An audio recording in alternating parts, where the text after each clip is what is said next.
আমাৰ পোনপ্ৰথমবাৰৰ বাবে আমি গুৱাহাটী জোনে আমাৰ যিটো কাৰ্বি মহোৎসৱ, যুৱ মহোৎসৱ, এইটো আমি অহা 26-27 ডিচেম্বৰত আমাৰ এই পাথৰকাৰী খেলপথাৰত অনুষ্ঠিত কৰাৰ কাৰণে সিদ্ধান্ত লৈছিলোঁ। আৰু তাৰে আজি প্ৰথমটো আমি যিটো আমাৰ লাই খুঁটা, পৰম্পৰাগত আমি যিটো কৰা যায়, লাই খুঁটা আমাৰ কাৰ্বিৰ পৰম্পৰাগত আমি আজি স্থাপন কৰিলোঁ। আৰু লগতে আমাৰ বিভিন্ন কামবোৰ মানে সুচাৰুৰূপে পৰিচালনা কৰাৰ কাৰণে আমি কাৰ্যালয়টো উদ্বোধন কৰিলোঁ আজি। এতিয়া আজিৰ পৰা আমাৰ সকলো কাম ইয়াৰ পৰাই আমাৰ আৰম্ভণিবিলাক হ'ব। আৰু লাই খুঁটা আমি আমাৰ বয়োজ্যেষ্ঠ আমাৰ ইয়াৰে সৰ্বেশ্বৰ বে ডাঙৰীয়াৰ দ্বাৰাই আমি লাই খুঁটা স্থাপন কৰিলোঁ। আৰু আমাৰ বয়োজ্যেষ্ঠ উপেন টাউৰ ডাঙৰীয়াৰ দ্বাৰা আমাৰ কাৰ্যালয়টো উন্মোচন কৰিলোঁ। আজি দিনটো তেনে গ'ল। আৰু এতিয়া আমি আমাৰ গোটেইখিনি আমাৰ টিমৰ সকলোৱে একেলগে আমি এতিয়া আমাৰ যিখিনি নিমন্ত্ৰিত অতিথি আছে তেওঁলোকক নিমন্ত্ৰণ কৰাৰ কাৰণে আমি ইয়াৰ পৰা ওলাই যামগৈ। আৰু 20 আৰু 27 তাৰিখৰ এই দুদিনীয়া কাৰ্যসূচীত আমি ইয়াতে অতি কমেও 10,000 মানুহৰ এটা আমি আমি আশা কৰিছোঁ। কাৰণ আমাৰ প্ৰায় এই কামৰূপৰ লগতে মৰিগাঁও ওচৰতে আছে। আমাৰ লগতে আমি নগাঁও বিভিন্ন আমাৰ তেনেকৈ জিলাৰ পৰা আমি মানুহখিনিক মাতিছোঁ। আমি আশা কৰিছোঁ সুন্দৰভাৱে সেই দুদিনীয়া কাৰ্যসূচী আমাৰ সুন্দৰভাৱে উদযাপন হ'ব, তাৰে আমি আশা কৰিছোঁ। আৰু এই 2 দিনত আমাৰ বিশেষকৈ আমাৰ বৰ্তমান ডক্টৰ ভূপেন হাজৰিকাৰ জন্ম শতবাৰ্ষিকী চলি আছে। আৰু লগতে আমাৰ হিয়াৰ আমঠু জুবিন গাৰ্গো আমাৰ মাজৰ পৰা নাইকিয়া হ'ল।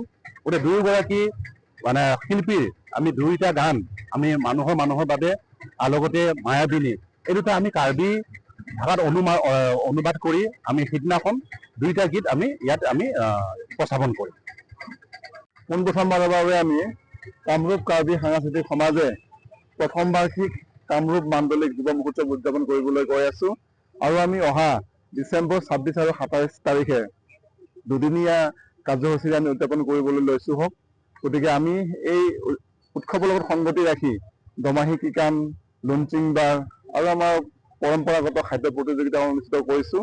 আৰু অনুষ্ঠানৰ লগত সংগতি ৰাখি আমাৰ বিভিন্ন অতিথিক আমি আমন্ত্ৰণ জনাইছোঁ। আৰু লগতে আমাৰ বিভিন্ন কণ্ঠশিল্পীও আহিব। কাৰ্বি আংলঙৰ পৰা আমাৰ বেণ্ড আহিব, কাৰ্বি চল, আৰু লগতে আমাৰ স্থানীয় যি আমি জনপ্ৰিয় কাৰ্বি শিল্পীসকল আছে তেখেতসকলৰ অনুষ্ঠান থাকিব। আৰু লগতে আমাৰ যি আমি বাৰেৰহণীয়া সাংস্কৃতিক অনুষ্ঠানো ৰাখিছোঁ। আৰু অনুষ্ঠানৰ লগত সংগতি ৰাখি আমাৰ খাদ্য যিটো মেলা হ'ব, আমাৰ যিটো পৰম্পৰাগত খাদ্য মেলা, কাপোৰ বিপণী, সেইবিলাকো হ'ব। আৰু আমি এই অনুষ্ঠানত সকলো ৰাইজৰ সহায় সহযোগিতা কামনা কৰিছোঁ। আৰু আমি আশা ৰাখিছোঁ যে আমি এই অনুষ্ঠানত আমি গুৱাহাটী কাৰ্বিখিনি সকলোৱে মিলি একত্ৰিত হ'ব পাৰিম। আৰু আমি দেখুৱাই দিব পাৰিম যে আমি কাৰ্বিসকল এক হৈ আছোঁ। আমাৰ দল সংগঠন ভেদে, আমাৰ ৰাজনৈতিক নেতা ভেদে আমি সকলো মিলি যে আমি দেখুৱাই দিব বিচাৰিছোঁ যে আমি এক। আৰু আটাইতকৈ ডাঙৰ কথাটো হ'ল কি, আমি আমাৰ এই অনুষ্ঠানৰ লগত সংগতি ৰাখি অহা 27 তাৰিখে আমি যি আমাৰ ডক্টৰ ভূপেন হাজৰিকা যি জন্ম শতবাৰ্ষিকী, আৰু লগতে আমাৰ হিয়াৰ আমঠু জুবিন গাৰ্গৰ যি তেখেতৰ শ্ৰদ্ধাঞ্জলি জ্ঞাপন কৰাৰ উদ্দেশ্যে মায়াবিনী গানটো আমি কাৰ্বি ভাষাত উপস্থাপন কৰিম। আৰু আমি ভাবিছোঁ আমি 5,000তকৈ অধিক আমি কাৰ্বি শিল্পীয়ে সম্পূৰ্ণ জাতীয় সাজপাৰ পৰিধান কৰি আমি সেই গীত মাত উপস্থাপন কৰিম। আৰু আমি আশা ৰাখিছোঁ অকল আমাৰ কাৰ্বি সম্প্ৰদায় বুলি নহয়, জাতি বৰ্ণ নিৰ্বিশেষে ইয়াত ওচৰ পাজৰ গুৱাহাটীত থকা আমাৰ যিসকল আমাৰ জনসাধাৰণ আছে তেখেতসকলক আমি সাদৰেৰে আমন্ত্ৰণ জনাইছোঁ।